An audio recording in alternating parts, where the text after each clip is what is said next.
The sixth session of the Senate and the first regular session of the 19th Congress is hereby called to order. Senator J.V. Ejercito will lead the chamber into prayer.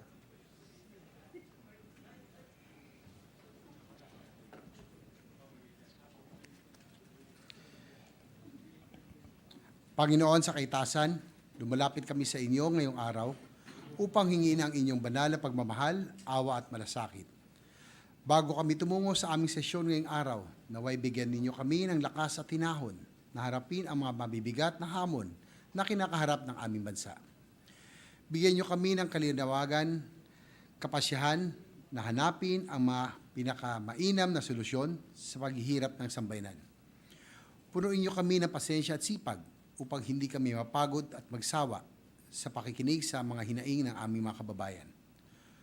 Punuin nyo kami ng pagpapakumbaba nang sa gayon ay maintindihan namin ng aming pangunahing tungkulin ay maglingkod sa Diyos at sa aming bansa na walang pag-aalinlangan o reklamo. Gabayin din nyo ang bawat isa sa amin sa sesyon na ito nang sa gayon ay hindi madungisan ng mga makasariling kagustuhan ang aming mga isip na hindi madumihan ng hidwaan, galit at puot ang aming mga puso, na ang mga salita na magmumula sa aming mga labi ay laging sasalamin sa iyong banal na kalooban. Panginoon, sa kaitaasan, nananalangin kami para sa aming mga kapatid na sinalo ng bagsik na malakas sa lindol na tumawa sa Hilagang Luzon noong nakaraang linggo. Bigyan niyo sila ng lakas at tapang na mapagpatuloy nila sa buhay at hanapin sa gitna ng trahedya at pagdurusa. Hinihingi rin namin ito para sa aming mga kapatid na patuloy naghihirap dahil sa pandemya ng COVID-19, sa mga problemang pang-ekonomiya na nangyayari nitong nakaraang 2 taon, at sa lahat ng kalamidad at sakuna na nangyayari kamakailan. Gawin niyo kaming instrumento sa pagpapagaan ng kanilang dinaranas na hirap. Gawin niyo kaming behikulo ng inyong kabutihan. Lahat ng ito'y pinalangin namin sa inyong mga banal na kapangalan. Amen. Amen. Secretary, please call the roll of members. Roll call of members.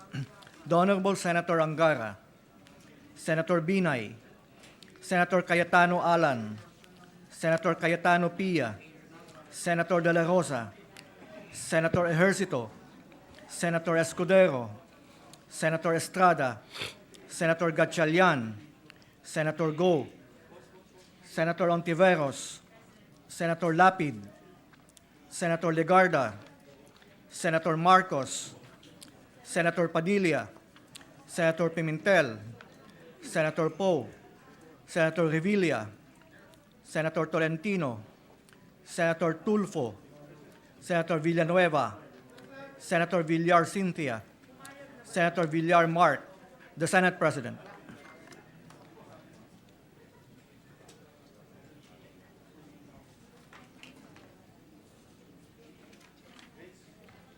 With 21 senators physically present and 1 senator virtually present, total of 22 senators present, the chair declares the presence of a quorum.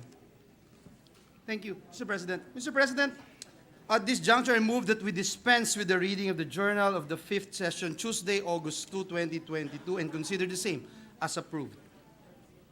Is there an objection? There being none, the motion Not- is approved. Before we okay. act on the motion, may you recognize the minority Okay. leader? Have you approved? I'm not blocking the approval. Have you approved, Mr. President? Oh, therefore, it first. no objections. No We approve objections. the motion of the majority floor leader. Just a matter arising out of the journal, Mr. President. We have, yesterday we elected our Committee on Rules vice chairpersons in the person of Senators Ejercito and Villar. In our, one of our caucuses, we agreed that in addition to the so-called deputy majority leaders, we'll have 1 deputy minority leader. So That's correct. if this is the proper time, the minority manifests that we are designating Senator Risa Ontiveros as the deputy minority leader.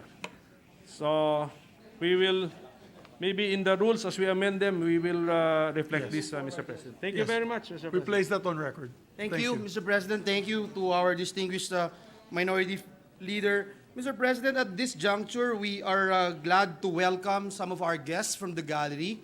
First is the Secretary of my most beloved agency, TESDA. We have with us Secretary Danilo P. Cruz and the entire TESDA contingent. We have DDG Rose Urdaneta, DDG Bertis, and others, Mr. President. We also have with us the Mayor of Naga City, Mayor Nelson Legacion, and also from Kawayan Biliran, Vice Mayor Jake Espina, members of Sangguniang Bayan of Kawayan Biliran, Mayor Majul Gandamra of Marawi City is also here with Deputy Prosecutor Akil Ismael. We also with us, Mr. President, is the representative from 2nd District of South Cotabato, Congressman Peter Bascon Miguel. And also from Tagbilaran City, Mayor Jane Yap and former Mayor Baba Yap is with us also. And from San Benito, Siargao Island, Surigao del Norte, Mayor Gina Menil and Mayor Nanet Transinco of San Fernando, Romblon, Mayor Arnold Bautista of Tumawini, Isabela, and Mayor Juan Cappuccino of Nagilian, Isabela. Thank you, Mr. President. I move that they be recognized and Yes. acknowledged, Mr. President. To all our guests in the gallery, welcome to your Senate. Mr. President, with the permission of the body, I will move now that we proceed with the reference of business. Let's continue with the reference of business yesterday. Are we on the same page? 219, okay. Please proceed. Thank you. Senate Number 219, establishing a cancer medicine and treatment assistance fund for indigent and underprivileged Filipinos by Senator Villar M. Referred to committees of Health and Demography, Social Justice, and Finance. 220, providing for comprehensive, accessible, and affordable early detection and timely intervention services for children with special services, Senator Villar M. Referred to the committees on Health and Finance. 221, requiring the inclusion of entrepreneurship as a separate subject in the junior and senior high school curricula of the K-12 program, Senator Villar M. Referred to the committees on Basic Education and Finance. 222, providing for the establishment of forensic DNA data bank, Senator Villar M. Referred to the committees on Public Order, Justice and Human Rights, and Finance. 223, establishing a credit assistance program for overseas Filipino workers, Senator Villar M. Referred to committees on Labor and Finance. 224, providing palliative and end-of-life care, appropriating funds therefore and for other purposes, Senator Villar M. Referred to committees on Health, Ways and Means, and Finance. 225, an act further protecting the integrity of electronic transactions, defining for the purpose the crime of internet and telecommunications phishing, providing penalties therefore, Senator Villar M. Referred to committees on Science and Technology, Justice and Human Rights, and Finance. 226, establishing the Small and Medium Enterprises Stock Exchange, Senator Villar M. Referred to committees on Trade and Commerce, Banks and Financial Institutions, and Finance. 227, granting tax deductions to parents and legal guardians of children with special needs, Senator Villar M. Referred to the Committee on Ways and Means. 228, providing for the equal use of Filipino and English languages in all government issuances and documents, Senator Padilla. Referred to committees on Civil Service, Public Information, Mass Media, and Finance. 229, providing for the suspension of excise taxes on unleaded premium gasoline, regular gasoline, and diesel fuel oil, amending for the purpose Section 148 of the NIRC as amended, Senator Padilla. Referred to committees on Committee of Ways and Means. On Ways and Means. 230, granting access to medical cannabis as a compassionate alternative means of medical treatment, expanding research into its medical properties, enumerating prohibited acts, and prescribing penalties therefore and for other purposes, Senator Revilla. Referred to committees on Health and Finance. 231, an act amending sections 9 and 13 of RA 8178 as amended by RA 9496 and RA 11203 and for other purposes by Senator Padilla. Referred to the committees on Agriculture, Ways and Means, and Finance. 232, providing for the Magna Carta of Barangay Health Workers by Senator Padilla. Referred to Committees on Health, Local Government, and Finance. 233, protecting and promoting the rights to equality and non-discrimination on the basis of race, ethnicity, religion, or being formerly incarcerated person by Senator Padilla. Referred to Committees on Social Justice and Finance. 234, granting civil service eligibility under certain conditions to government employees appointed under casual or contractual status on the career service who have rendered 5 years of service, amending RA 8650 and for other purposes, Senator Padilla. Referred to Committees on Civil Service, Government Reorganization. 235, establishing penitentiary systems in regions 1, 2, 3, 5, 6, 8, 9, 10, 12, and 13 to decongest the new Bilibid prison and other penal farms and provinces, appropriating funds and for other purposes, Senator Padilla. Referred to Committees on Justice and Finance. 236, reinstating the mandatory Reserve Officer Training Corps program in all undergraduate degree or diploma programs in public and private tertiary level educational institutions, Senator Padilla. Referred to Committees on Basic Education, National Defense, and Peace and Unification. 237, providing for the dissolution of marriage, Senator Padilla. Referred to Committees on Women and Family Relations. 238, declaring the Northern Antique protected seascape and landscape located in the municipalities of Libertad, Pandan, Sebaste, Colasi, and Tibiao in the province of Antique as an ecotourism zone to encourage the responsible and sustainable use, as well as for the preservation and conservation of the natural resources found therein, appropriating funds and for other purposes, Senator Legarda. Referred to Committees on Tourism, Environment, Natural Resources, and Finance. 239, promoting food forest gardening, providing funds therefore and for other purposes, Senator Legarda. Referred to the Committees on Agriculture, Waste and Means of Finance. 240, providing for a system of redistributing and recycling food waste to promote food security, Senator Legarda. Referred to the Committees on Agriculture, Social Justice, and Finance. 241, providing for the development and protection of the Philippine handloom weaving industry, Senator Legarda. Referred to Committees on Science and Technology, Trade and Commerce, and Finance. 242, providing for the integration and mainstreaming of cultural education programs and activities in the country's national education program, Senator Legarda. Referred to the Committees of Basic Education, Higher Technical Vocational Education, and Finance. 243, an act promoting sustainable and alternative modes of transportation and other mobility options, Senator Legarda.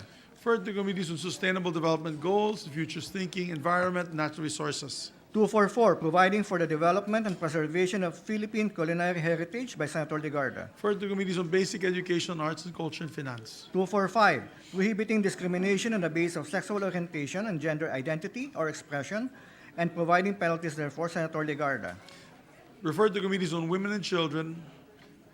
246, regulating the manufacturing, importation, and use of single-use plastic products, providing penalties, levies, and incentive system for industries, business enterprises, and consumers thereof, Senator Legarda. Referred to the Committees on Environment, Natural Resources, Trade and Commerce, Waste and Means, and Finance. 247, institutionalizing the One Town, One Product Philippines program, appropriating funds therefore and for other purposes, Senator Legarda.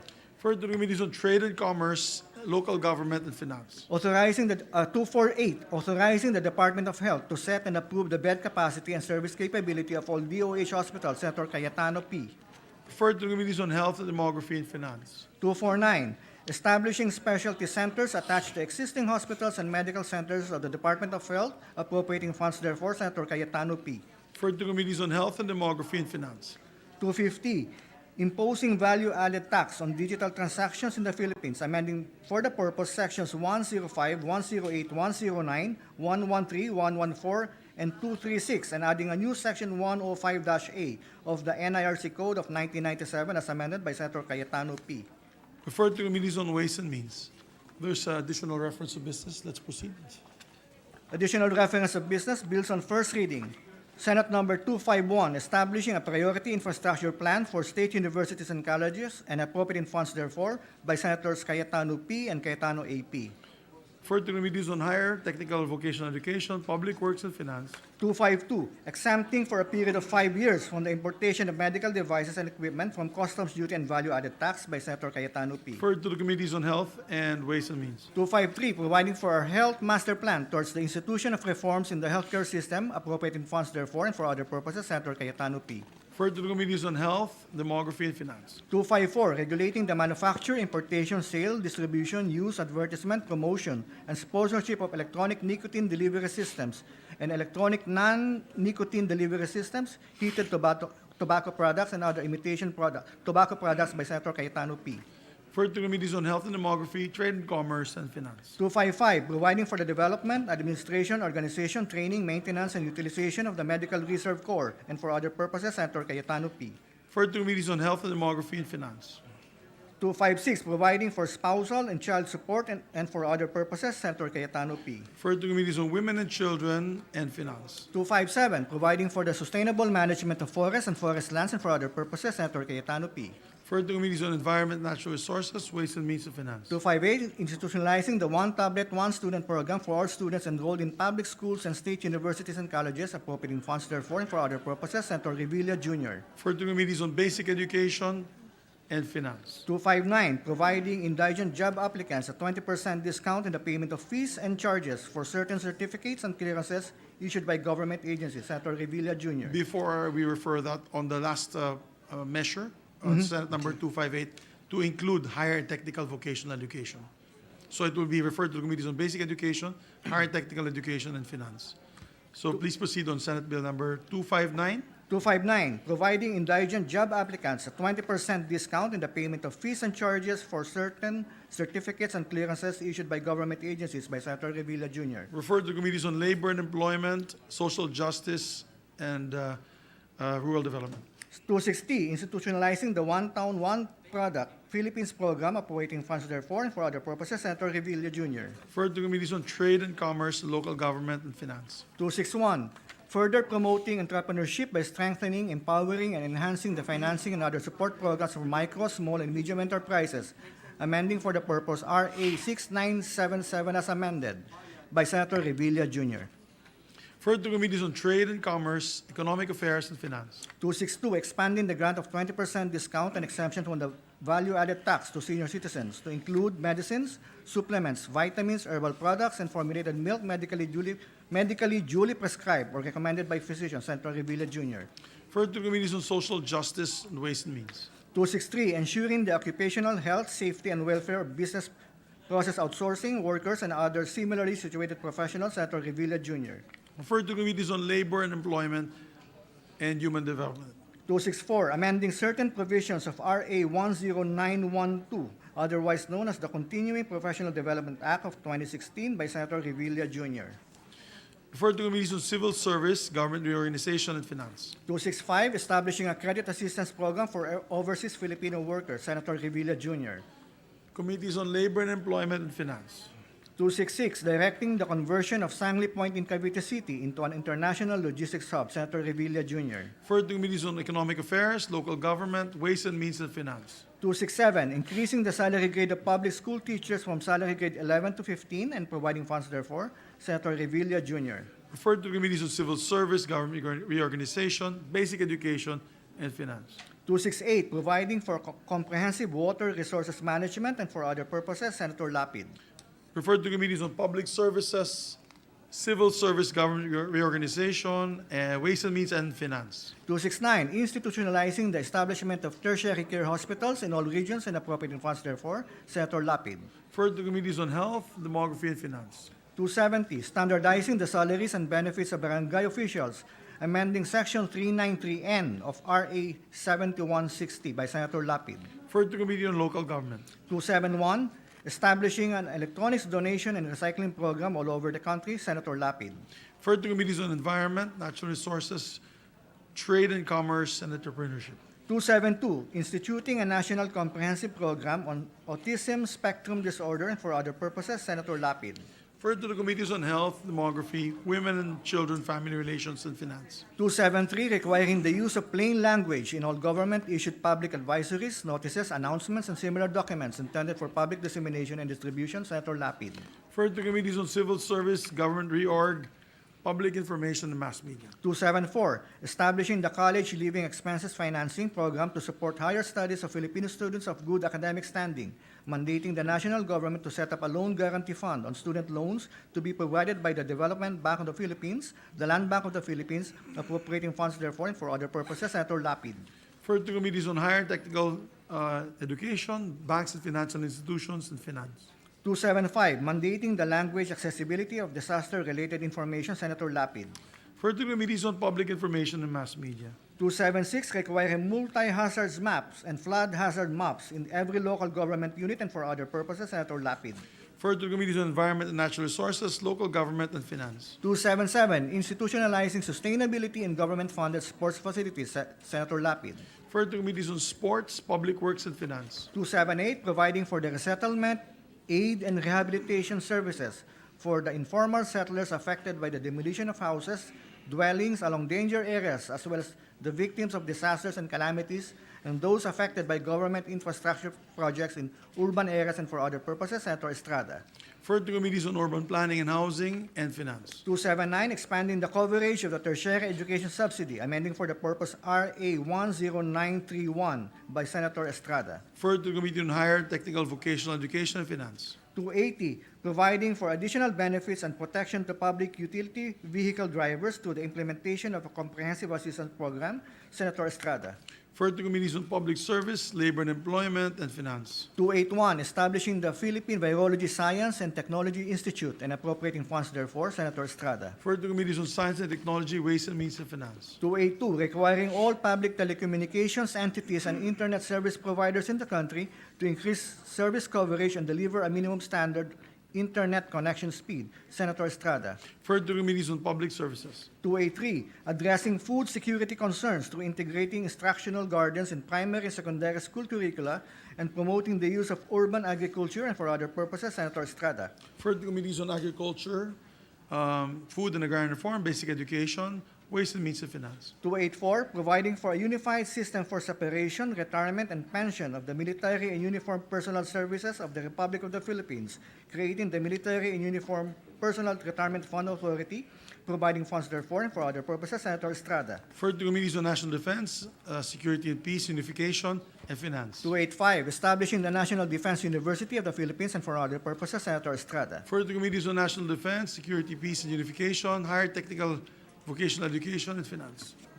286, promoting the one town, one product concept to enhance inclusive and sustainable economic development, appropriating funds therefore and for other purposes. Senator Estrada. Referred to committees on trade and commerce, local government, and finance. 287, authorizing the Department of Health to set and approve the bed capacity and service capability of all DOH hospitals. Senator Estrada. Referred to committees on health and demography and finance. 288, postponing the December 2022 Barangay and Sangguniang Kabataan elections, amending for the purpose RA 9164 as amended by RA 9340, 10632, 10656, 10923, 10952, and 11462, and for other purposes. Senator Escudero. Referred to committees on electoral reforms and people's participation, local government.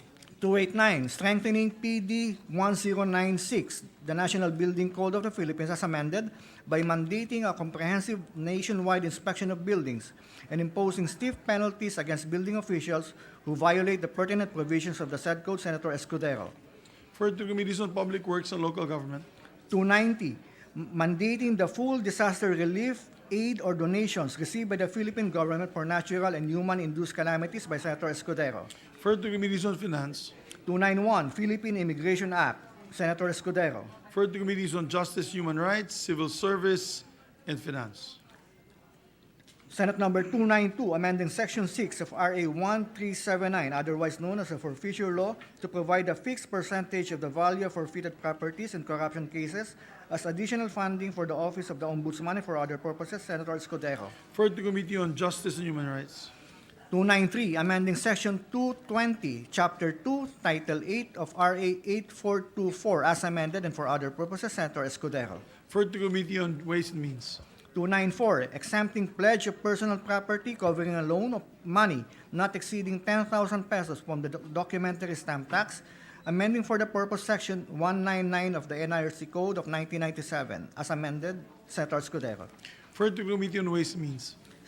Senate Number 295, banning the reappointment of a regular member of the Judicial and Bar Council who has already served the full term, Senator Escudero. Referred to Committee on Justice and Human Rights. 296, prohibiting merchandising stores and service establishments from charging more than the cash retail price of goods and services purchased with credit cards and prescribing penalties for any violation thereof, Senator Escudero. Referred to the Committees on Trade and Commerce, Banks and Financial Institutions and Currencies.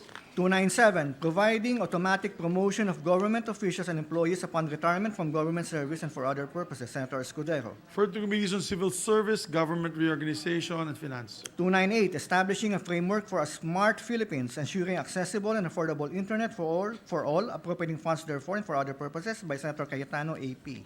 Referred to Committees on Science and Technology, Local Government, and Finance. 299, providing for additional rights and benefits to kasambahays under RA 10361 and for other purposes, by Senator Cayetano, AP. Referred to Committee on Labor and Employment.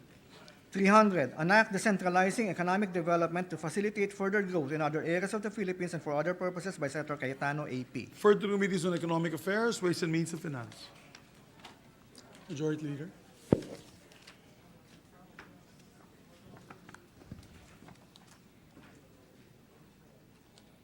Thank you, Mr. President. Mr. President, at this juncture and with the permission of the body, I move to consider proposed Senate Concurrent Resolution Number 4. This is the resolution on our legislative calendar. This was also discussed yesterday in our All Senators Caucus, and a copy of which were already distributed to the members of the Senate. Just for clarity, Majority Leader, this was the calendar that we proposed. Yes. The Senate had proposed. Yes, Mr. President. This is our version which the House concurred, Mr. President. Accepted. Is there any objection to the motion by the Majority Floor Leader? If none, the consideration of proposed Senate resolution, concurrent resolution number 4 is hereby in order. Thank you, Mr. President. Mr. President, may we request the Secretary to read the title of the measure? Please proceed. Senate Concurrent Resolution Number 4, concurrent resolution providing for the legislative calendar for the first regular session of the 19th Congress of the Philippines. Majority Leader. Yes, Mr. President. Mr. President, I move that we adopt proposed Senate Concurrent Resolution Number 4, subject to style. So moved, Mr. President. Is there any objection? There being none, concurrent resolution number 4, subject to style, is hereby adopted. Thank you, Mr. President. Mr. President, with the permission of the body, we take this privileged speech up. I ask that we recognize, Mr. President, the distinguished lady from Taguig and Pateros, no other than Senator Pia Cayetano, to deliver her speech. So move, Mr. President. The distinguished lady from the City of Taguig and Municipality of Pateros, together with the Republic of the Philippines, Senator Pia S. Cayetano, is hereby recognized.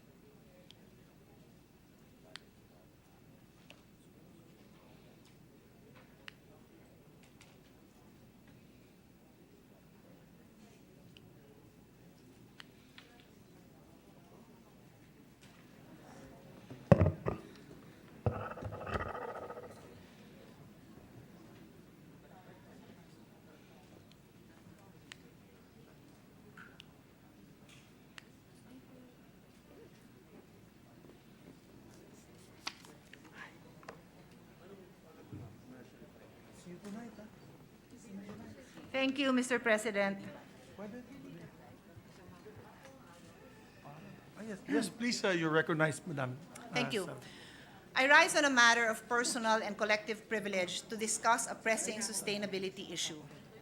We recently passed Republic Act 11898, otherwise known as the Extended Producers Responsibility Act, or the EPR, which amends the Ecological Solid Waste Management Act of 2000, requiring large-scale enterprises to recover the plastic packaging waste they produce.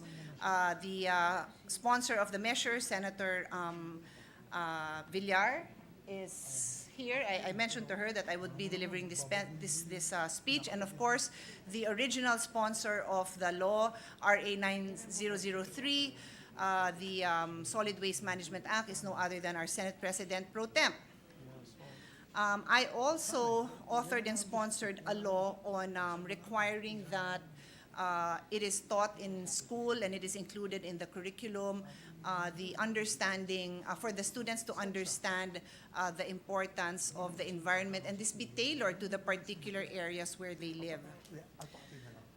In the hearing on the EPR, DNR stated that 21 million tons of solid waste was generated in 2019. 21 million tons. About 10.55% of this are plastics. Senator Villar, in her opening statement, said almost 164 million pieces of sachet are used in the Philippines daily, equating to around 59.7 billion pieces of sachet yearly.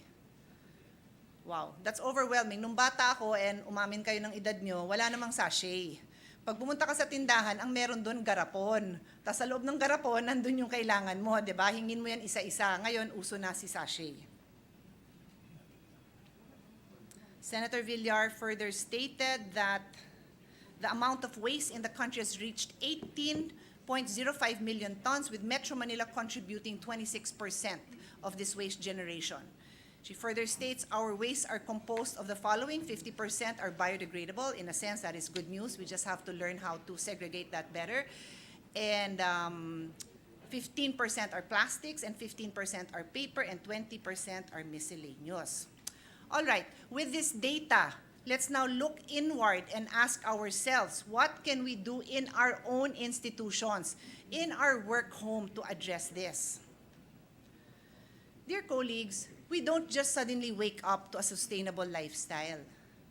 This happens, and I am now calling the attention of the athletes in the Senate, which include the birthday boy, majority floor leader, the chairman of the Committee on Finance, ang ating mga avid basketball players. Being able to play well on the court, in the field, doesn't happen overnight. It starts with day-to-day habits, day-to-day changes, which may seem small at first, but collectively and over time, they result in big changes. As the chairperson, your chairperson of the Committee on Sustainable Development Goals, Innovations, and Futures Thinking, it is my duty to bring the concept of sustainability into the discussions and debates every day. We should take sustainability into consideration in how we work and how we conduct business in the Senate, and ideally outside of the Senate as well.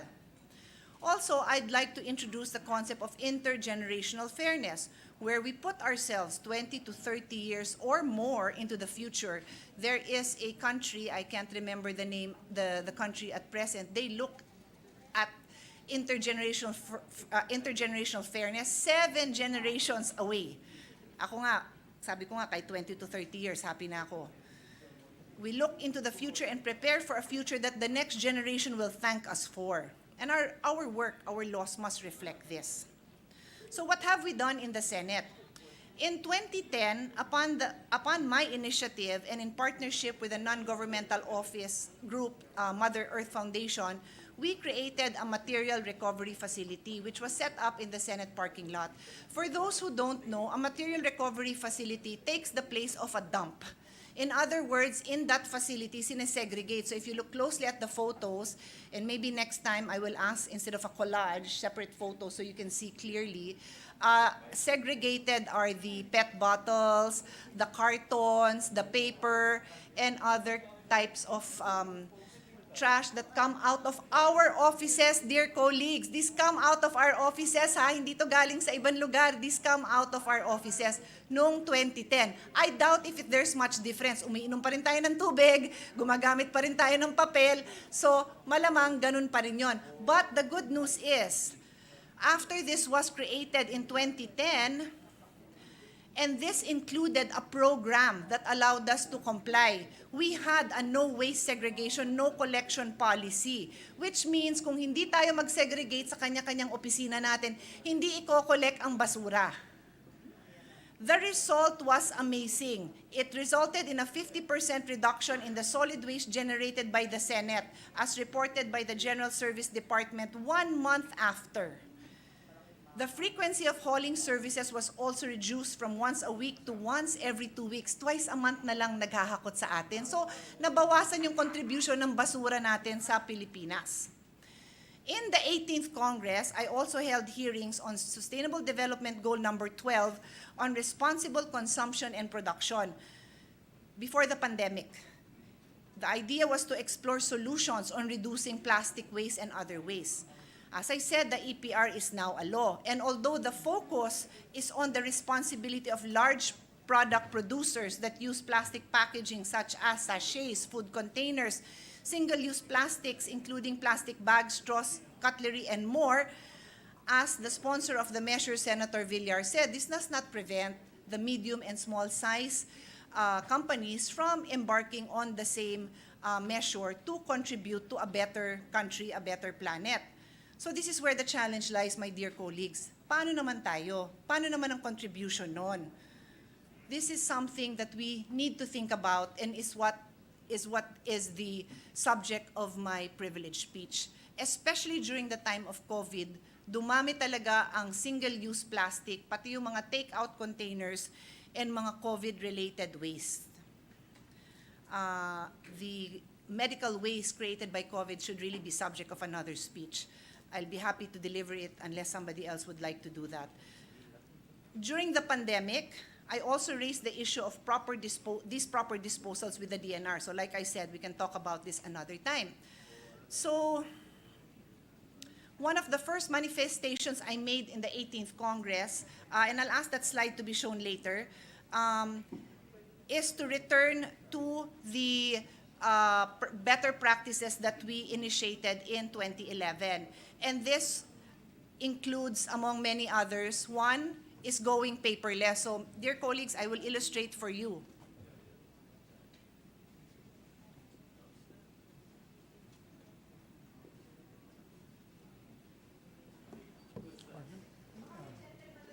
Dito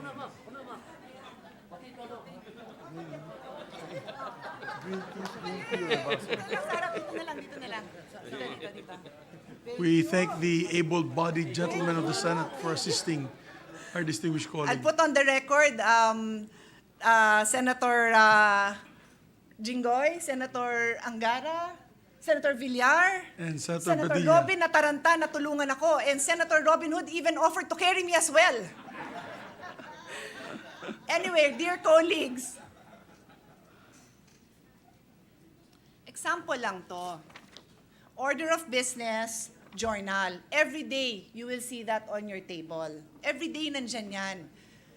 I leave it up to you if you read this during session, you read it tonight, your staff read it. Kanya-kanyang style yon.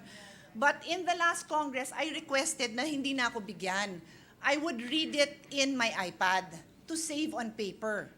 So, but that is I don't impose that on anyone, Your Honors, Senate President, but it is a choice that you make. Now, is it hard to transfer to digital? Dear colleagues, I defended all the tax measures digitally.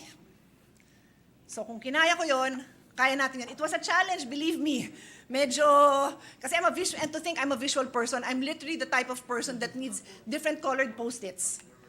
Pero kaya, if we want. But I'm not saying it has to be that way. Everybody should do whatever they are comfortable with. But I illustrated this to show you that this is the kind of paper we generate. In a few months, this is Senator Mark Villar's folder that I stole. In a few months, all of this, whether you like it or not, will be filled with the bills and resolution. Oops. Ikaw na. Thank you. Salamat. This will be full for the information of our new colleagues. Mapupuno yan. The binder is like a 3-inch binder. Mapupuno yan. Hindi mo na nga ma-flip, di ba? Hindi mo na yan ma-flip na hindi lalabas yung mga punong-puno yun. Is it even the copy that you use to write your notes? Most likely hindi. Most likely you have another set of notes. So, we all have to decide what we can do on our own. And Senator Mark, pasensya na. Babalik ko. We have to decide what we can do to do our part in lessening the paper. Again, there will be the MRF anyway, so kung ano naman yung ginamit natin, madadala din naman sa MRF at marirecycle. Now, that is with respect to paper. With respect to tumblers, and I have a photo, I want to show two pictures. I'm very proud of my colleagues. Nilubos-lubos nyo yung regalo ko sa inyo na bamboo tumbler. Maraming salamat. And I think it was a source of pride for many. Si Senator Bato would always, although iba gamit niya ngayon, ewan ko kung sinong babae ang nagbigay niyan sa'yo dahil hindi ako ang nagbigay niyan sa'yo. Joke lang yon. I was very proud, and my colleagues were also very proud to show. Senator Grace would show it to me, Senator Manny, and many of you who are not even in the video would use it. And I'm happy, and I'm sure buhay pa yan somewhere in your office or in your homes. On that note, before I go to my next point, I want to show the other slide, which is where one of my call to actions come in, the slide with the hearings. Nanawagan din tayo at nasunod naman, naging policy that we do not use any PET bottles anymore in the hearings. And we actually put in the invitation to attend the hearing, can we shift the photo to the hearings? We actually put a notice to the resource persons to bring their own tumbler because we have a water dispenser. Sinunod naman nila. So I'd really like that to be imposed, to continually, that we continue to do this so that we can really make a difference in the country. Now, for the sake of our new colleagues, I am also providing you with my gift to help us all become sustainable. The gentleman. Pakita muna natin yan. Hawakan ko naman. Diyan ka muna. So, I've asked Senator Robin to help me carry. Kaya ko nung buhatin, pero I don't mind na may assistant akong tumutulong sa akin. Mga personalized bottles para po sa inyong lahat. Para talagang manindigan tayo sa ating trabaho na maging examples, di ba? So, hindi mo naman kailangan i-distribute, but kahit kay Senator Jinggoy muna, ayan, nakita ko yung pangalan niya. Ayan. We'd like to thank the lady senator for, the last time it was bamboo. Yes, Bamboo actually, made. Senator Bong has his. Thank you. That's the proof of sustainability. Now, my other demo. Senator Bong, may I ask you to stand up with me? Senator Robin, pahingi ng isang sample. Ayan. Okay, ito yung sa'yo. Dito ka sa tabi ko, please, para makita ng Senate President. My dear colleagues, itong hawak ni Senator Robin, 24 ounces. Imagine, okay, ito yung bigay ko kay sa dating Congress, mas maliit, ano? Pero 3 years, ginagamit pa. Dear colleagues, tingnan nyo naman to. Tulungan mo pa ako ulit. 2, 4. Itong 4, laman lang ng isa. So sa isang araw na nakikipagdebate tayo, madaling umubos ng 4, di ba? So sa isang araw pa lang, tipid na tayo dun sa 4. Multiply that by the number of days, sa dami ng away, sa dami ng debate. Kailangan uminom ng tubig. Yun ho ang purpose nun, to illustrate. Thank you very much. Thank you, thank you. Thank you, thank you. Thank you very much, Madam Senator, for And the then, bottle. on a further note, ito naman was just brought about by a conversation with Senator Lauren yesterday. I'd like to thank her because in our lounge today, nagdala siya ng sariling ani ng kanyang farm, no? Yung mga, at kinain na ni Senator Robin kanina, yung mga lettuce, di ba? Kung ano-ano yon nandun. Sabi ko, tapos nakita niya yung kinakain ko. Sabi niya, saan galing yung kinakain mo? Sabi ko, baon ko. Ito naman yung baonan ko.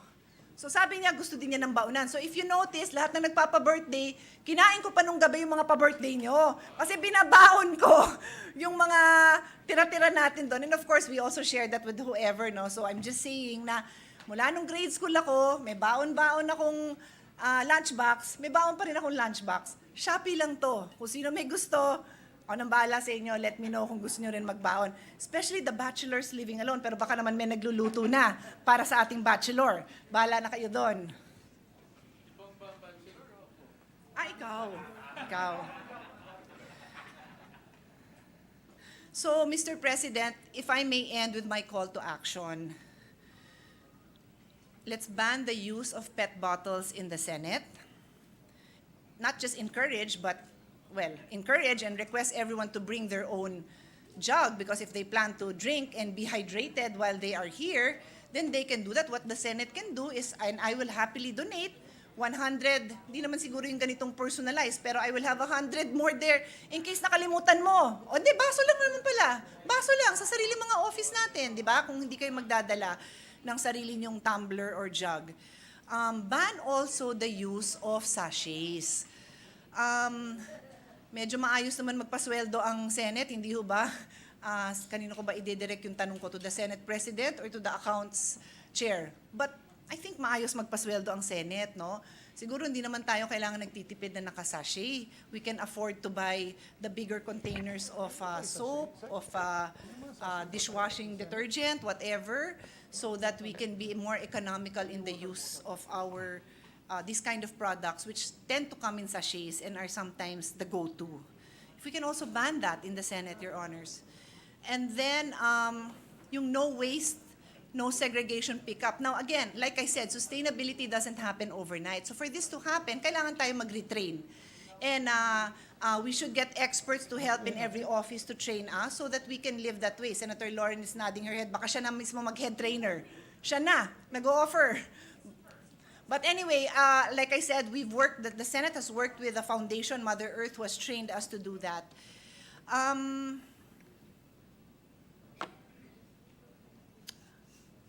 The other one, which is not an imposition, but maybe we can ask the Secretariat to continually study and make their own recommendation. These are just mine, but maybe we can have a team that makes this kind of recommendations so that we're always looking for ways to live and work more sustainably. And this should be data-driven. So ang request ko, after we decide on all of this, let's have data to show how many PET bottles did we no longer buy.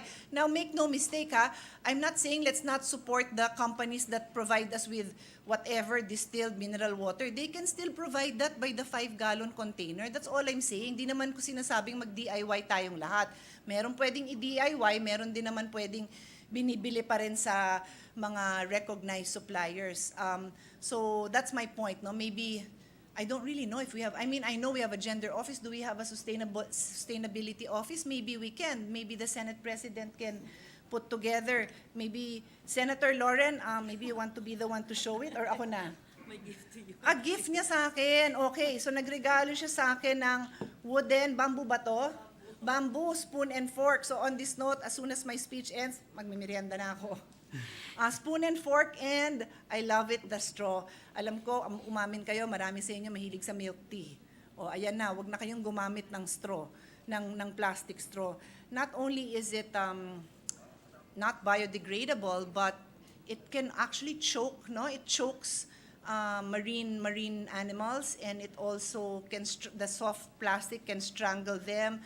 Napipilay sila, it gets caught in their, it gets woven around their feet. Meron pa pala ditong bottle cleaner. Yun. Okay. I think that comes to the end of my speech, Your Honors. I also have tumblers for the Secretariat.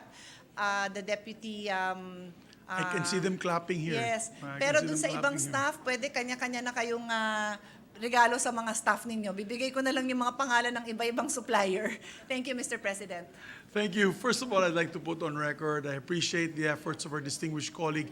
Also, in the 18th Congress, she gave a privileged speech on sustainability and gave us all bamboo containers. It was made of bamboo. And we appreciate her gesture. But maybe we can ask the Secretariat, particularly our pages, to fill up our bottles with water every day and leave it na para we don't have to continuously ask for water and they just get it from our thermos. Yes. But at the same time, we have to get the bigger container of water and place it because it would be useless. Our distinguished lady senator's speech would be wasted if we actually open 4 bottles of water and put it in the container. Yes, exactly. Diba? That would be the Exactly. worst thing that can happen. It should come from the bigger containers, bigger Your Honor. containers, And maybe we can request that there's one here kasi A the closest dispenser. one It's a dispenser. is in our lounge at the Yes. end pa of the dining room. So pwede naman dito maglagay para yung Yes. pages natin madalian na. And then if I may, but this can be subject, I don't know if we'll toss it to the Rules Committee or even the Secretariat, baka pwedeng may multa. Tayo-tayo lang naman, may multa. I mean, syempre, baka kailangan ng emergency, ewan ko, ako kasi I'd really like to ban I'd really like to ban the single plastic containers in the Senate. So, in that case, wala nang multa, di ba? Kasi wala talaga eh. And meron naman mga baso, meron naman mga tumbler. So, anyway, it's subject to... Yeah, we could discuss it with the Yes. Secretariat. Thank you. And also on the issue of using paper, I totally agree. You know, I'm a conservationist myself, so all amount of trees that we're actually cutting to produce all the paper that we're utilizing in the Senate on a daily basis alone. What we'll do is I instructed Madam Senator, we instructed the Secretariat to do a poll among the senators, of the 24 senators who are willing to forego with a paper document Yes. or just go digital. Unfortunately, myself, I still do the old style of having the piece of paper in front of me because I do notes. Yes. I write notes on it. But I'm not as tech savvy as you, where I can actually write the notes on the iPad. I'll teach you, Your Honor. Yeah, maybe you I can had the teach me. pleasure of also showing the last Senate President, Tito Soto, how easy it is, because I was actually scared also and worried about my technical skills. They're not that good, believe me. But we are, ano naman, no? What do I say this? Adaptable. We can Nag-a-adapt adapt, naman tayo. So I can show you a few tricks. But like I said, and like you're saying, to each his own. I think it's a personal journey. The thing is to give everybody the tools. So if the Secretariat can also find experts within the Senate, or if necessary to hire, so that they can also teach. Baka there are members of the Senate who want their team to also mauna yung team to be more proficient, and then maybe later on the Yes. principal can also learn. And I did have another comment to make, Your Honor, when you mentioned paper. Yes, may I also include in the request to the team that will handle this, obviously there will be papers that will be printed. I think we're still far from going zero, no, to being really paperless. But maybe we can explore using recycled paper. Bakit ba? Hindi ba pwedeng brown yung kulay ng papel na ginagamit natin, di ba? Hindi naman kailangan. Siyempre, yung certificate na ibibigay natin sa resolution nung ino-honor natin, magandang klaseng papel yun, parchment. Pero tayo lang nagbabasa. Pwede naman tong recycled paper, brown paper, whatever it takes, Your Honor. Yes. Actually, we can even print as necessary. So if Yun if the senators wish to just go online, digital, then we will no longer provide them with the voluminous paper documents. And those, if they want for the person, basically for the day, if they need a document printed, then as printed, as requested na lang. As requested. May I just demonstrate something, Your Honor?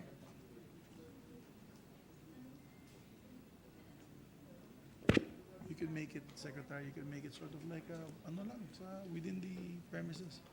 We can, Your Honors, maybe on another occasion, I can actually demonstrate and show it on the screen how, for example, the order of business where we actually go through the first reading. In my case, I have it downloaded, and so either I'm looking at the screen or I'm looking at my iPad, and that's where I already scribble notes, which my team will already see. Like if I see, give me a copy of this, lagay ko na doon. Pwede naman lagyan ng iba-ibang icons yon for them to understand. No? Usually I just say, give me a copy. So things like that, and I'm happy to share maybe whatever we've learned, we're happy to also share that with our colleagues, Your Honor. Thank you very much, our distinguished colleague. And rest assured, I will give the instructions to the Secretariat to come up with a plan of action for the Senate. I think the Senate is a younger Senate this time, and we're all aware of climate change and sustainability. We'd like to rise up to the challenge, and let's make the 19th Congress a sustainable Senate. Yes, thank you, Mr. Yes, President. Mr. President, I cannot agree more. Mr. President, this juncture, may we recognize our Senate President Pro Tem, Senator Lauren Legarda, to make some manifestation or probably ask some Also questions. a green-minded Also a legislator. champion. Green-minded because of her environmental action. Thank you, That's Mr. all to action. That she be recognized, Mr. President. Senator Lauren Please. Legarda is recognized. Thank you, Mr. President. This representation wishes to associate herself with the esteemed senator from Taguig. I thank Senator Pia Cayetano, the chairman of the Sustainability Committee, in bringing to our attention today, at the start of a 19th Congress, the importance of utilizing and exercising and implementing sustainability at home. And the Senate is our second home. Yes, Republic Act 9003 was sponsored and enacted into law by this representation as a very young senator, even younger than the Senate Majority Leader. I was 38 years old when I wrote this measure and enacted into law at 41. It was the first law signed by then President Gloria Macapagal Arroyo in January of 2001. Thank you, Senator Cayetano, for bringing that 21-year-old, 2030, 21-year-old, hindi na dalagita, law into attention today and bringing it to our everyday lives. I agree with you that first we must implement and utilize the Material Recovery Facility. The Material Recovery Facility is the repository of the segregation of waste at source, recycling, and composting. First, it must be pretty and clean without being expensive. Sa paghihiwalay ng basura sa bote, lata, at plastic na maaring iresikulo at maaring ibenta at maaring gawin mga flower pot or pangsibol ng mga halaman, pwede pong gamitin. Second, paper waste, as mentioned by the good senator, may be recycled and can even be sold later on, but we must, of course, reduce and reuse paper.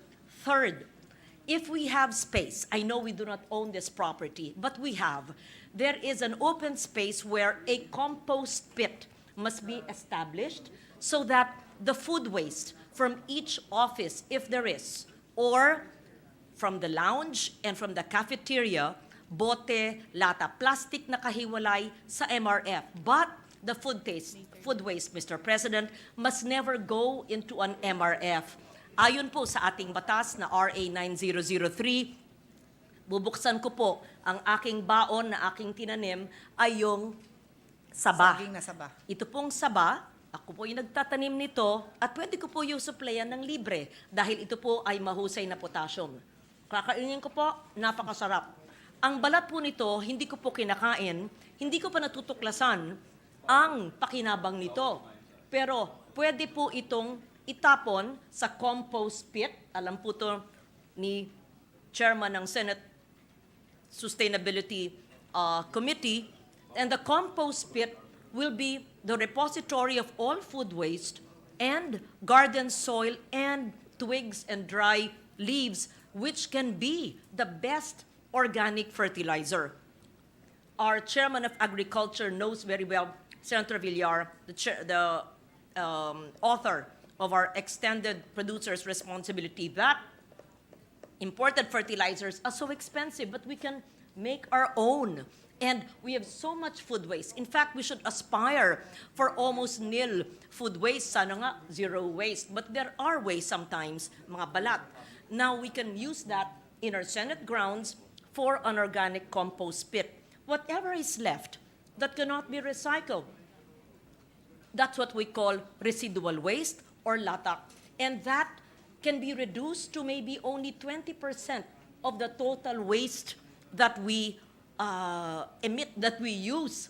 And I know that for a fact, Mr. President, because if I may mention it myself, hindi naman po sa pagyayabang, gusto ko lang po ipahayag yung ating passion, and I share her passion.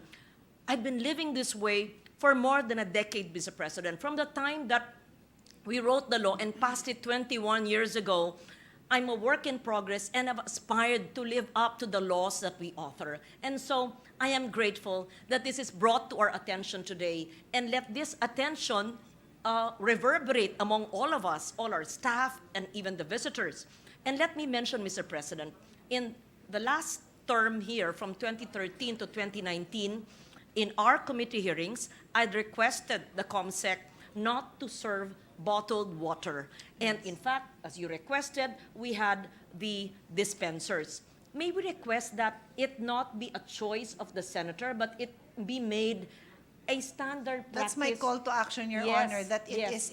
it is a We can- policy of the Senate that, Yes. that will not be offered. That's why, as I mentioned, what we did in our invitations for the hearings, we tell them, bring your own tumbler. We have a water dispenser. Kahit ilagay pa dun in bold in the beginning, water will not be available. Yes. Bottled water will not be available. It is banned in the Senate. I think we did it at the same time because that was in 2016 when you were in the House of Representatives and I was here. But Actually, Your Honor, we introduced it earlier because when I introduced the concept of the MRF, I also In 2010. Very good. requested that that policy be adopted. And it's doable. It If is. you were able to do it, and I was able to do it during our hearings at the time, it is doable. I have lived for many, many years, perhaps a decade, without bottled water. I cannot live without my water jug. Of course, meron po akong dalang litro, ilang litrong dala.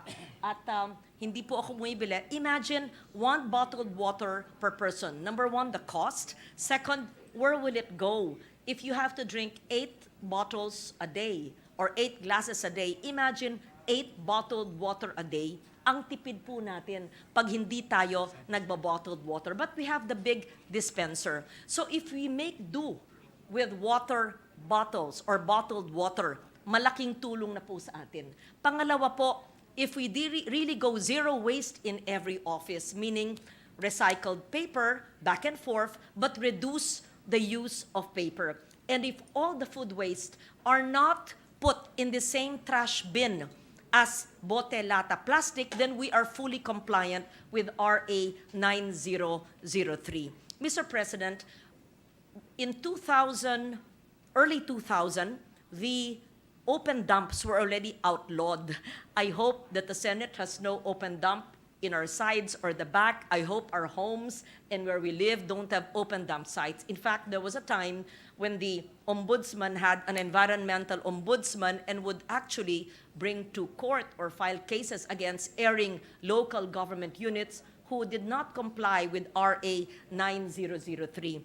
I join you in expressing frustration, but perhaps this frustration can be converted into passion. And I can assure you, it is doable because I've lived that way. And we can even extend by growing our own food. Since we have a compost pit in our grounds, I'm sure that GSIS will provide, we can even have, kung merong gulayan sa paaralan ng DepEd, meron pong gulayan for all our staff, for all the Senate employees, and they can actually plant on their own. The good senator knows that during the pandemic, I gifted her with a bin where she can actually grow vegetables. It came with vegetables and herbs. Tower. It was Yes, a tower. a tower garden is what we call it. It was being done by a like-minded friend and associate, and I gifted her with that during the pandemic. I believe it's still in her home. That tower garden, which I have also in my home, but I don't need it in my little farm because I have a small space there for gulay, has sustained us. And if I may say, Mr. President, in the 2.5 years of the pandemic until now, I am able to provide free vegetables and food to more than 24 families. Family, my staff, neighbors, for free. Some people say I should sell my gulay. I think I give it away with a lecture on teaching them how to grow their own food.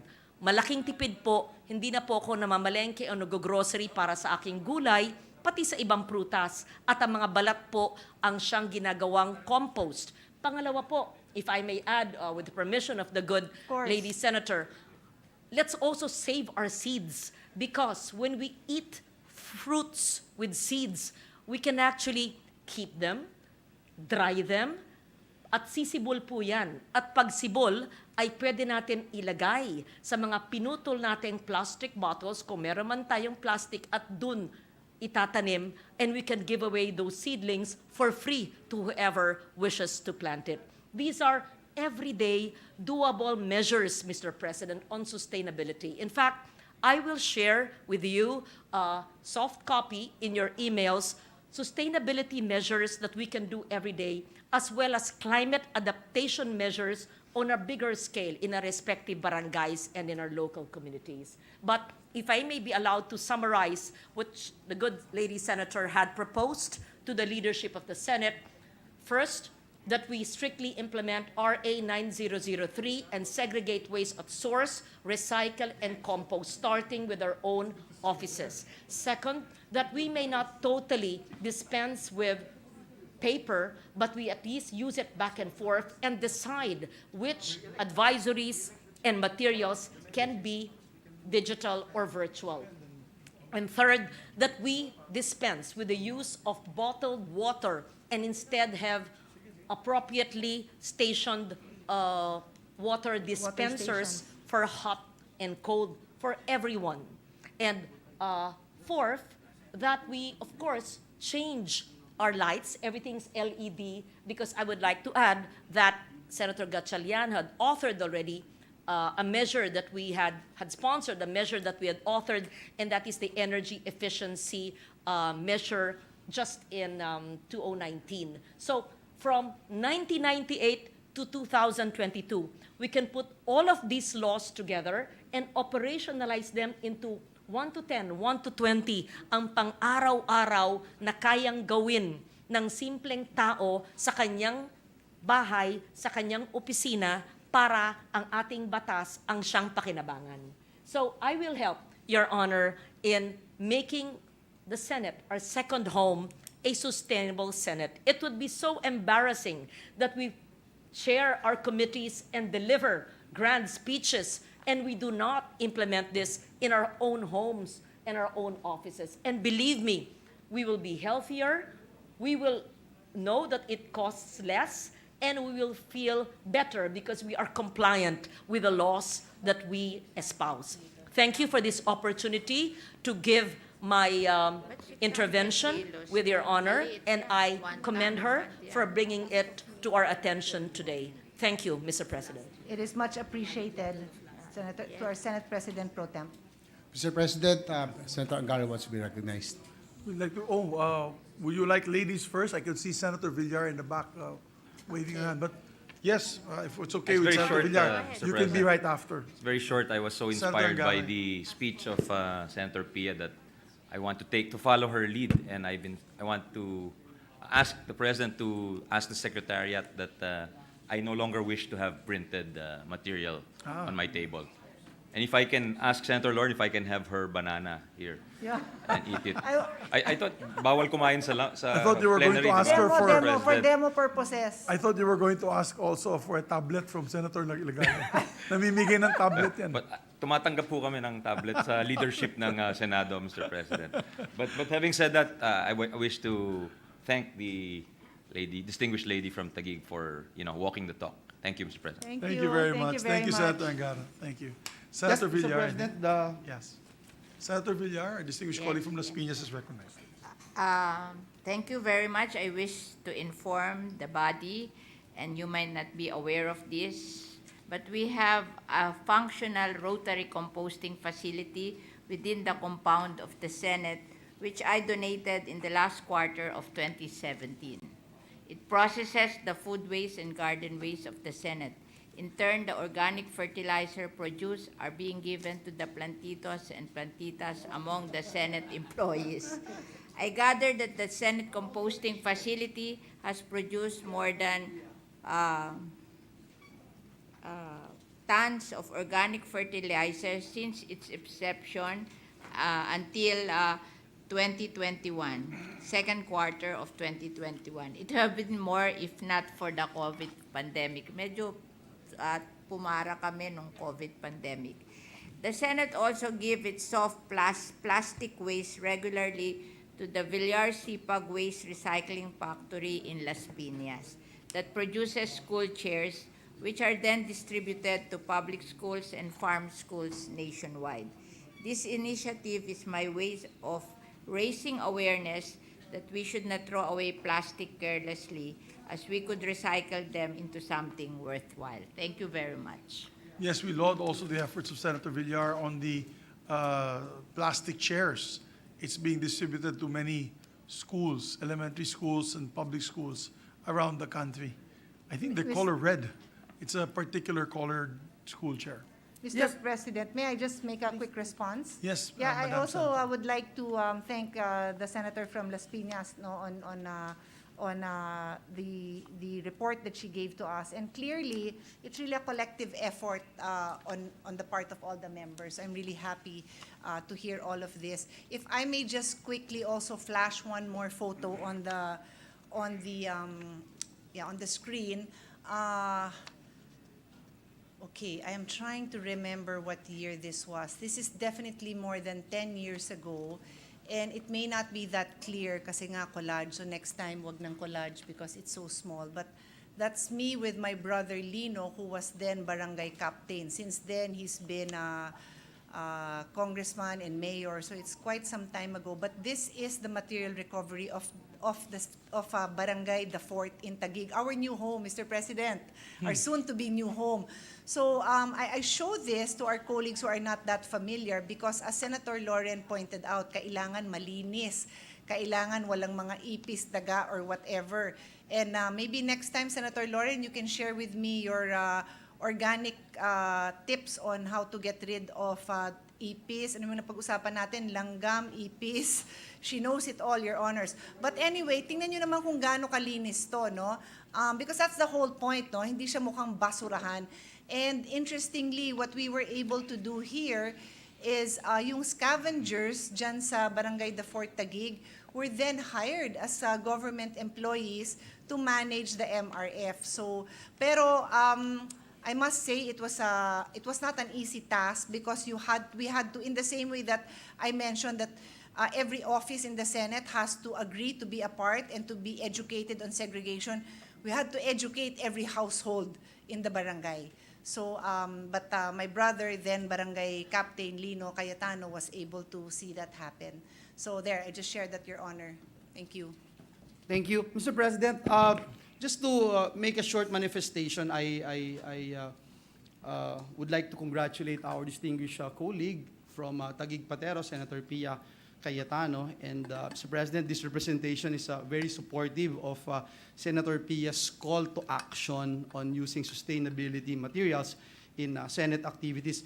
Actually, Mr. President, since we became a senator, we filed the beverage container disposal bill, and this was eventually consolidated with the extended producer's responsibility law, thanks also to our Mama Bear, chairperson of the Committee on Environment, Senator Villar, which recently lapsed into law, Republic Act number 11898.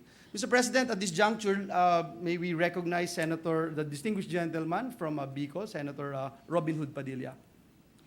Thank you, Mr. Ang President. ating kapatid at kababayan, ang senador ng Bicol at ng Republika ng Pilipinas, Senator Robin Hood Padilla is recognized. Maraming salamat po, Ginoong Pangulo at Ginoong Pinunong Mayorya.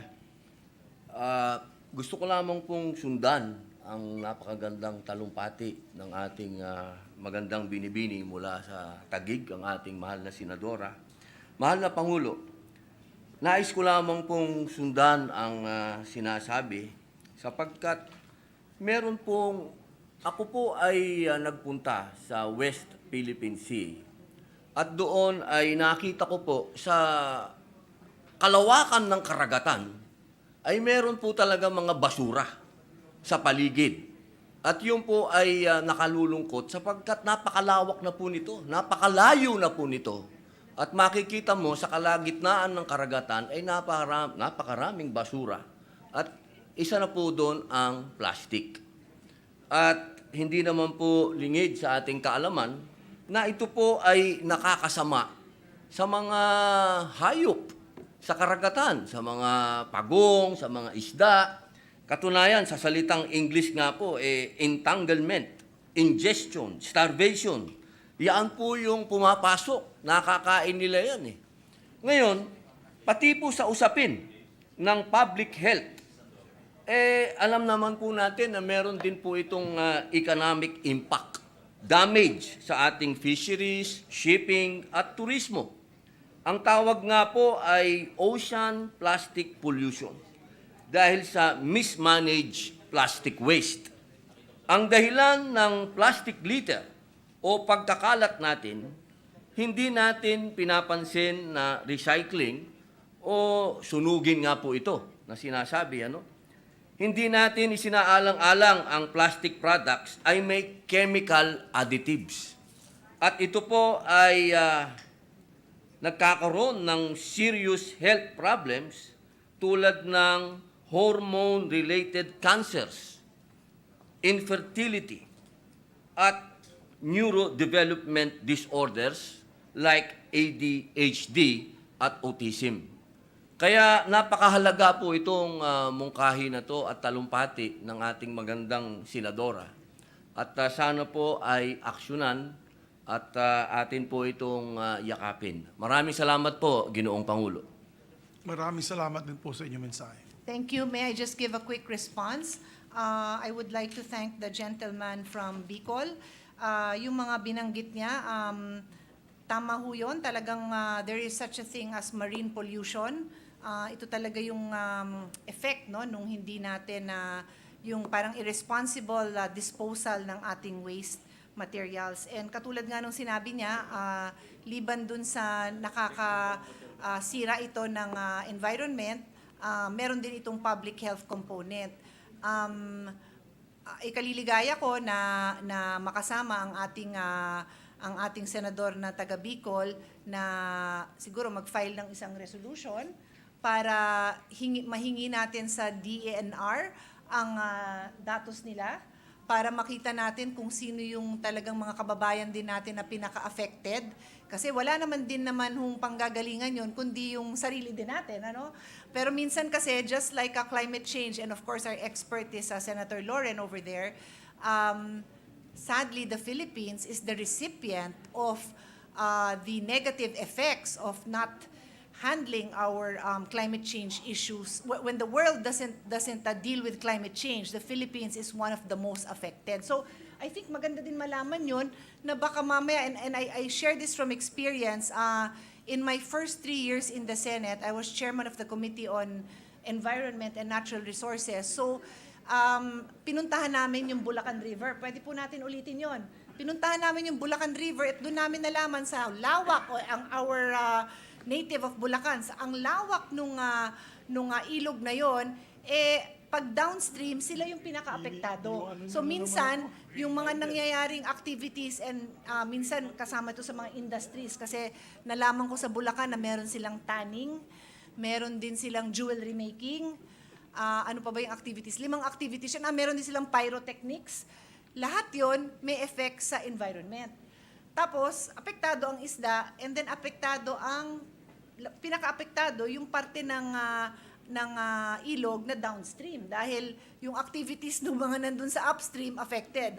The gentleman from Bulacan is nodding his head. So, I would love to have an excursion with the gentleman. Sasamahan kita, tayong dalawa ang magsagwan doon. Baka i-host tayo at pakainin tayo pagkatapos ni Senator Joel Villanueva. Pag namangka kami sa Bulacan River. But I'm talking about the river, no? Hindi lang river ang affected, katulad nga ng binanggit nyo, yung dagat mismo. So just sharing that information, Your Honor. Yes, thank you. As a matter of fact, there was a BBC or a National Geographic documentary or sa CNN ba yun napanood ko, kung saan may mga isla na ng plastic sa dagat. Isla. Na makatayo pa yung tao. Tinatayuan ng tao. That's how thick the plastic wastes are. And I'd like to also put on record and congratulate the chairperson of the Committee on Environment and Natural Resources. In the 18th Congress, she successfully, Senator Villar, successfully defended and shepherded the Producers' Responsibility Act, which now, Extended Producers' Responsibility Act, which now makes it mandatory under this law na lahat po ng producers of, major producers of plastics, plastic bottles, plastic containers, sachets, ay dapat sila na mismo ang mag-spearhead ng mga programa para ma-reclaim, no, or recycle rather, these plastics. That's a start. At least that's a start if we, the rationale of that law, if I'm not mistaken, explained by our distinguished colleague from Las Piñas, kung hindi po natin kaya sa tahanan na ma-recycle kasi minsan dahil sa kahirapan, di na natutupad yung recycling, pero at least at source, sa source mismo kung saan galing itong mga plastic products na ito, ay magkakaroon na po ng recycling program. And I think that is a very laudable effort by our distinguished colleague, Senator Villar. And hopefully we'll see some effects, good effects, no, the next few years. But I thank my colleagues for taking this up. Tama po sinabi ng ating kasama at kapatid ng taga Bicol, Senator Robin Hood Padilla. Ako ay isang scuba diver at minsan naiinis ka talaga dahil yung nakikita mo nakakabit sa pagong, nakadikit sa coral reef ay mga plastic na mga nets, bottles at kung ano-ano pa na dapat wala sana sila doon. At talaga nakaka-apekto ng ating karagatan. And it's also giving us problems now when it comes to fisheries and aquatic resources because of the pollution. It has damaged our ability to produce more fish, as a matter of fact. So, palayo ng ating mga mangisda dahil nga dito sa ating bansa puno na ng basura. So we have to start cleaning up. Mr. President, idagdag ko lang dun sa sinabi ninyo na as a diver, nakita niyo yung mga plastic. Ako naman, I'm not a diver, but I love hiking in the mountains and konting caving. Dun sa mga lugar na napuntahan ko, pag nag-high tide pala, lahat ng basura didikit dun sa cave. So kahit mataas, magtataka ka, bakit may nakasabit na mga plastic dun sa mga kuweba? Kasi pag nag-high tide, dala nung tubig yung basura. So minsan yung lalagyan ng mga, ayoko na mag-name ng brand na nakita ko, no? Pero yung mga chips na kinakain natin na chips, nandun. Tapos yun nga, yung single-use plastic nakasabit doon. Akala ko ritual kasi nakasabit doon na ganun. Yung pala dala ng high tide. So, napakalungkot. And imagine, pumunta ka doon sa bundok para mag-relax, para ma-enjoy yung beauty, tapos makikita mo plastic. So, thank you to the gentleman for his intervention and to the Senate President as well. You have our full support. If there is a hearing, I would love to attend as well. So, Thank you. Majority Leader. Yes, thank you, Mr. President. Thank you, the distinguished Senator from Taguig Pateros. Mr. President, I move that we refer the privileged speech of Senator Pia Cayetano to the Committee on Sustainable Development, Goals, Innovation, and Futures Thinking. So moved, Mr. President. Is there an objection? There being none, the motion of the Majority Floor Leader is approved. Thank you. Mr. President, at this juncture, for the Committee on Economic Affairs, Mr. President, we have previously elected Senator Grace Poe as chairman, and with that, I move to elect the following as members on the part of the majority. Thank you. Senator Sani Angara and Senator Amy Marcos as vice chairpersons. Members, Senators Binay, Pia Cayetano, Revilla, Lapid, Gatchalian, and for the minority, Senator Ontiveros. I so move, Mr. President. This is for which committee, Your Honor? The Economic Affairs Committee, Mr. President. Is there any objection to the motion of the distinguished colleague? If none, the said aforementioned members are hereby elected to their positions. Thank you, Mr. President. Mr. President, for the Committee on Electoral Reforms and People's Participation, Mr. President, we have previously elected Senator Marcos as chairperson, and with that, I move to elect the following as members on the part of the majority: Senator Cynthia Villar, Senator Go De La Rosa, Revilla, Mark Villar, Padilla, Jinggoy Estrada, Binay, Lapid, and for the minority, Senator Ontiveros. I so move, Mr. President. Is there any objection to the motion of the Majority Floor Leader? If there is none, these aforementioned senators are duly elected to their posts. Thank you, Mr. President. Mr. President, for the Committee on Environment and Natural Resources and Climate Change, Mr. President, we have previously elected Senator Cynthia Villar as chairperson.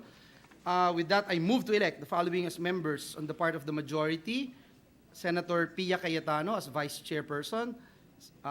For members, Senators Binay, De La Rosa, J.V. Ejercito, Jinggoy Estrada, Gatchalian, Go, Lapid, Marcos, Padilla, Revilla, Tulfo, and on the part of the minority, Senator Risa Ontiveros. I so move, Mr. President. Is there any objection? There being none, the aforementioned senators are thereby elected to these positions. Thank you, Mr. President. Mr. President, for the Committee on Sports, Mr. President, we have previously elected Senator Christopher Bongo as chairperson. With that, I move to elect the following as members on the part of the majority: Senator Alan Peter Cayetano as vice chairperson, and for members, Senators Pia Cayetano, Padilla, Villar, Tolentino, De La Rosa, Jinggoy Estrada, and on the part of the minority, Senator Risa Ontiveros. I so move, Mr. President. Is there any objection? There being none, the aforementioned names of senators are hereby deemed elected to these positions. Thank you very much, Mr. President. Mr. President, at this juncture, we have previously elected Senator Sani Angara as chairperson of the Committee on Youth. With that, I move to elect the following as members on the part of the majority: Senator Nancy Binay as vice chairperson, with members Senators Go, Jinggoy Estrada, De La Rosa, J.V. Ejercito, and the part of the minority, Senator Risa Ontiveros. So move, Mr. President. Is there any objection? There being none, the aforementioned senators are hereby elected to their position. Thank you, Mr. President. Mr. President, for the Committee on Public Information and Mass Media, Mr. President, we have previously elected Senator Robin Hood Padilla as chairperson, and with that, I move to elect the following as members on the part of the majority: Senator Ramon Bong Revilla as vice chairperson, and members Senators Go, Lapid, Jinggoy Estrada, Po, Tulfo, Cynthia Villar, Marcos, and Gatchalian, and the part of the minority, Senator Risa Ontiveros. I so move, Mr. President. Is there any objection? There being none, the aforementioned names of senators are hereby elected as members of the committee. Thank you very much, Mr. President. Mr. President, for the Committee on Urban Planning, Housing, and Resettlement, Mr. President, we have previously elected Senator J.V. Ejercito as chairperson. With that, I move to elect the following as members on the part of the majority: Senators Binay and De La Rosa as vice chairpersons, and members Senators Jinggoy Estrada, Go, Lapid, Tolentino, Revilla Jr., Cynthia Villar, Mark Villar, and the part of the minority, Senator Ontiveros. I so move, Mr. President. Is there any objection? There being none, the aforementioned members are hereby elected as members of the committee. Thank you very much, Mr. President. For the Committee on Accounts, Mr. President, we have previously elected Senator Nancy Binay as chairperson of the committee. With that, I move to elect the following as members on the part of the majority: Senators De La Rosa and Po as vice chairpersons, with members Senators Villar, Cynthia, Gatchalian, Angara, Jinggoy Estrada, Lapid, Go, and J.V. Ejercito, and the part of the minority, Senator Risa Ontiveros. I so move, Mr. President. Is there any objection? There being none, the aforementioned members of the Senate are hereby elected to the committee. Thank you, Mr. President. Mr. President, for the Committee on Tourism, Mr. President, we have previously elected Senator Nancy Binay as chairperson of the committee. With that, I move to elect the following as members on the part of the majority: Senators De La Rosa and Po as vice chairpersons, and members Senators Cynthia Villar, Gatchalian, Jinggoy Estrada, Lapid, Revilla, Go, and Angara, and on the part of the minority, Senator Ontiveros. I so move, Mr. President. There being no objection, the aforementioned members of the Senate are hereby elected to the positions in that committee. Yes, Mr. President.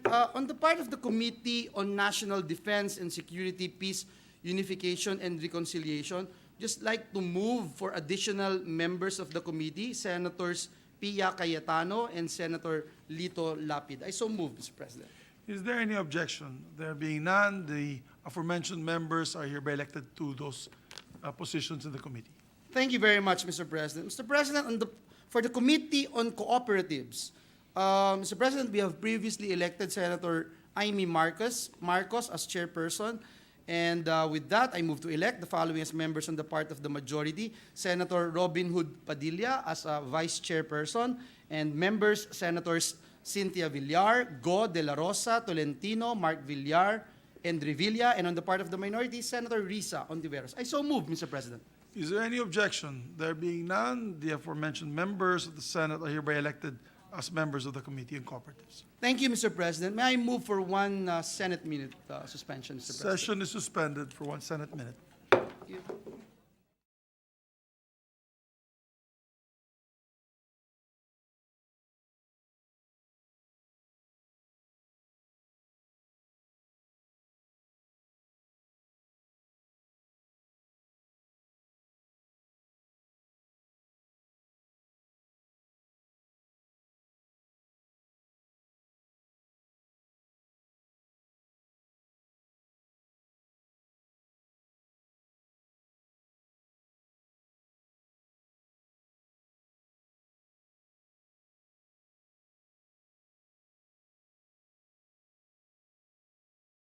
I apologize to the distinguished lady from Panay. I was told a while ago that she would want to make a manifestation on the speech of the distinguished lady from Taguig Patero, Senator Pia Cayetano. May I move, Mr. President, that she be recognized, Mr. President? Yes, we'd like to recognize a distinguished colleague, the Deputy Minority Floor Leader, Senator Risa Ontiveros. Thank you, Mr. President. Salamat po, Mr. President. No apologies necessary to Majority Leader. Brief manifestation lang sa privileged speech ng gentlewoman from Taguig and Pateros, making the Senate a sustainable place. Ang ganda, Mr. President, mga konkretong steps moving forward ang lumabas sa kanilang privileged speech. First of all, I joined the Senate President pro tempore in supporting the gentlewoman from Taguig and Pateros' proposal that we forgo the use of the small plastic bottles for water. At maraming salamat din sa kanila for these beautiful white and refillable water containers. Nag-message na po ako, Mr. President, with the chat groups in my office, and there's a slowly growing support also joining me in supporting that proposal. Pangalawa, Mr. President, lalahok po yung office ko doon sa survey na ipagagawa ng Office of the Senate President on going paperless, or as some may suggest, to minimize the use of paper. Opo, para mas makapagligtas tayo ng mga gubat. And last but not the least, dun sa sinabi ng gentlewoman from Las Piñas na meron na tayong composting facility dito sa Senate, at yung sinabi ng gentlewoman from Taguig and Pateros that we have a materials recovery facility. So actually, kompleto na yung second level natin ng solid waste management. If we can do our part at the basic level, kumbaga at the household of the Senate, sa ating bawat na opisina, to segregate at waste, kahit dalawang mga basurahan, isa para sa nabubulok, isa para sa hindi nabubulok. So yung compostable can go straight to the composting facility that Senator Cynthia Villar spoke of. At yung mga hindi nabubulok ay mas madaling masegregate further into different kinds of solid waste at the materials recovery facility. So muli, salamat at mabuhay sa gentlewoman from Taguig and Pateros for the privileged speech, at salamat, Mr. President, na nakakapag-generate tayo ng mga concrete steps moving forward to make the Senate a sustainable workplace. Salamat po. Thank Thank you. you. Mr. Thank you, President, I'd like to thank our colleague, the chairperson of the Committee on Women Family Relations, for her intervention. I agree, and I'm happy that she emphasized the concrete steps, because it really was my goal not to just give some, generalizations. I really wanted us to have an action plan, and that's why we gave very specific suggestions. She reminded me, as she was speaking, of something that I feel can immediately be implemented until we have a sustainable office. No, I'll just direct this to the Secretariat. Our Secretary is nodding his head naman. If you notice, Mr. President, yung journal natin has 2 columns. So I've tried to read this on my iPad or my laptop. Napakahirap kasi babasahin mo ng ganoon, tapos babalik ka dun sa taas. It's not digital friendly, but technically, if you think about it, it just has to be reformatted, right? I-reformat lang ng isa at a font. Of course, you can manage it. Pero pag PDF yun, hindi tayo ang nagmamanage ng font, no? So yun lang, i-reformat lang to so that we can start. So that has always been my struggle, I will admit. The order of business, I can read on my iPad kasi pag ganun yun one file. Pero dito, so baka single lang. Yeah, Yun lang, napakasimple, Mr. President. Absolutely. And we've instructed the Secretary, through the Secretary, that will make these steps. Let's make concrete steps. Let's make a difference. I think the 19th Congress, we should be, one of our legacies of the 19th Congress is just not passing a lot of measures, but actually, for example, sustainability in the Senate.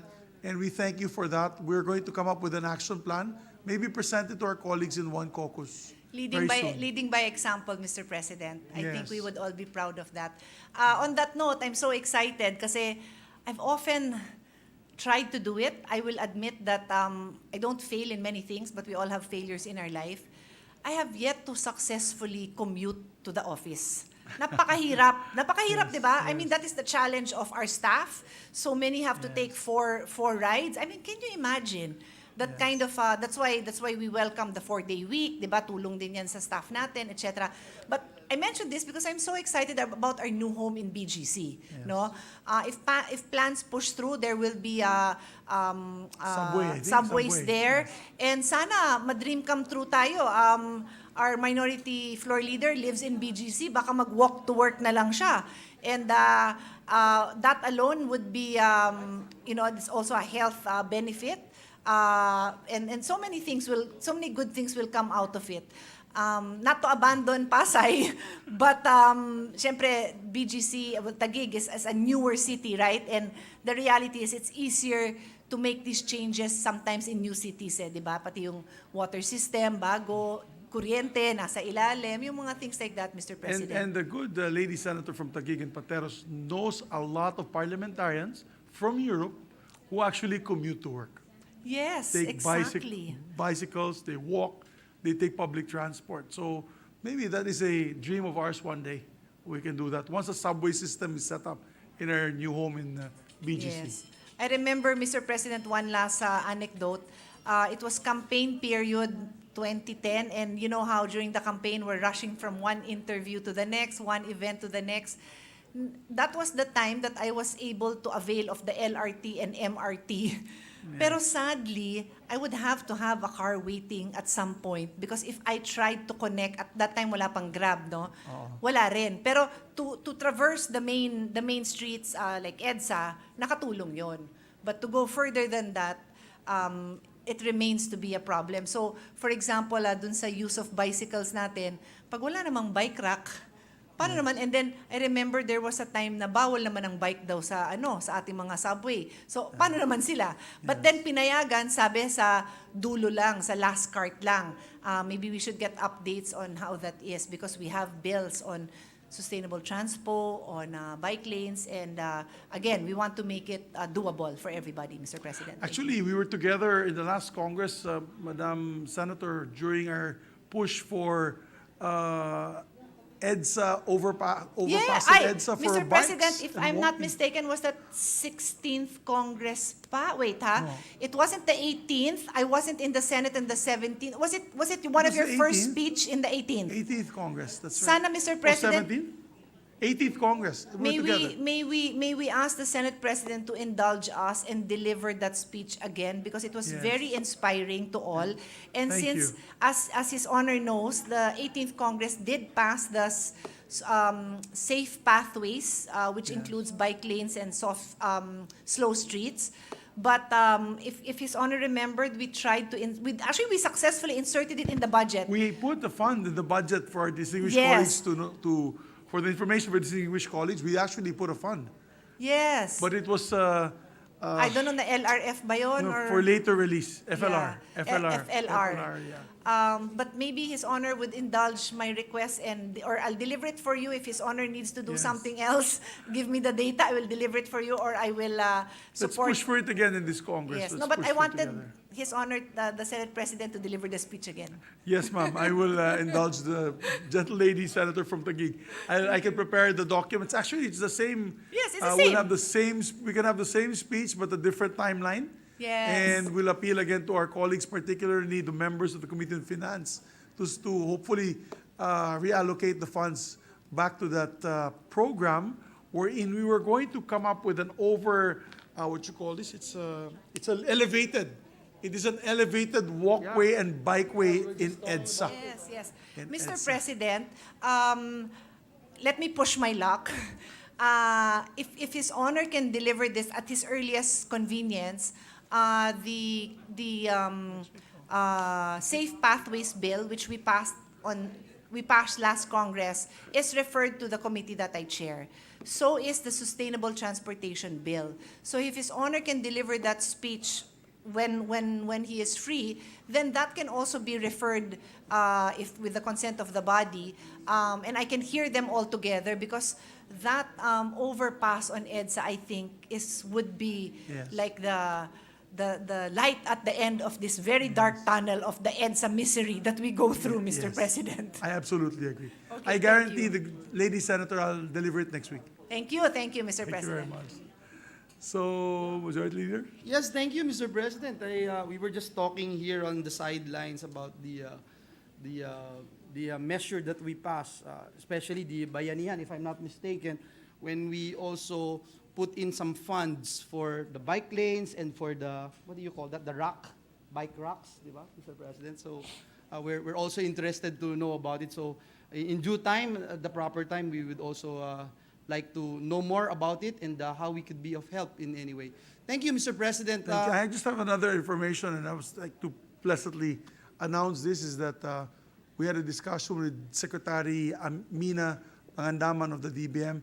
Thankfully, they will no longer The FLR, come up with that FLR. the famous, Yeah, thank God. for later release. So once it is placed in the budget, through our efforts, hopefully it will, these projects and programs will be implemented. Mr. President, I just want to put on record that Senator Alan from Pateros, Taguig, and the Philippines messaged me that he is one with us in sustainability. To put that on record, Mr. President. Thank you. And please let him know we're praying for his quick recovery. I Yes, heard that he Mr. was positive. President. It's better that we put it on record, less people will ask We're where hoping he that it's is. false positive, Mr. President. Hopefully, Yes, well, hoping. whatever it may be, I hope that he gets well soon and he comes up negative And I hope soon. his wife stays safe. Yes, we're praying for him. Yes, thank you, Mr. President. Thank you. Thank you, Mr. President. With that, I move for 1 minute, Senate, 1 minute suspension, Mr. President. Yes, there's a motion. There being no objection, we suspend for 1 Senate minute.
President. Session resumed. Thank you, Mr. President. Mr. President, with the consent of the body, pursuant to Article 6, Section 18 of our Constitution, I move to elect the members, partial members of the Commission on Appointments. I move to elect Senators Cynthia Villar, Bongo, and Francis Tolentino. I so move, Mr. President. I thought in the list, Senator Bongo was first. It's actually Senator Bongo, Mr. President. Which He is should be first first on the in the list, list. but he already approached me and asked that he be the second in respect to our Senator senior Villar. member. Okay. Yeah. My commitment to the gentleman from Davao was he was first on the list. So, anyway, that's on record. Congratulations. There being no objection to the election of our distinguished colleagues to these commission on appointments. There being none, congratulations. You're elected to this post. Thank you, Mr. President. Again, pursuant to Article 6, Section 19 of our Constitution, I move to elect partial members, Mr. President, of the Senate Electoral Tribunal, namely Senators Robin Hood Padilla and Senator Raffy Tulfo. I so move, Mr. President. Is there any objection to the motion of the majority floor leader? There being none, the aforementioned names are elected as members of the Senate Electoral Tribunal. Congratulations. Thank you, Mr. President. Mr. President, I move that we adjourn the session until Before we adjourn, I'd just like to put on record, this is just a partial list of names. We will complete the list on Monday. As my commitment to the gentleman from Davao, I will read his name today. Since he is Mr. Arreglo, inareglo niya lahat ni Senator Bongo. Kaya partial lang muna. But on Monday, our commitment to their colleagues in the minority and in the majority is to give the complete list so that we can constitute the Commission on Appointments and the Senate Electoral Tribunal, and as we have a lot of work to do in these two organizations.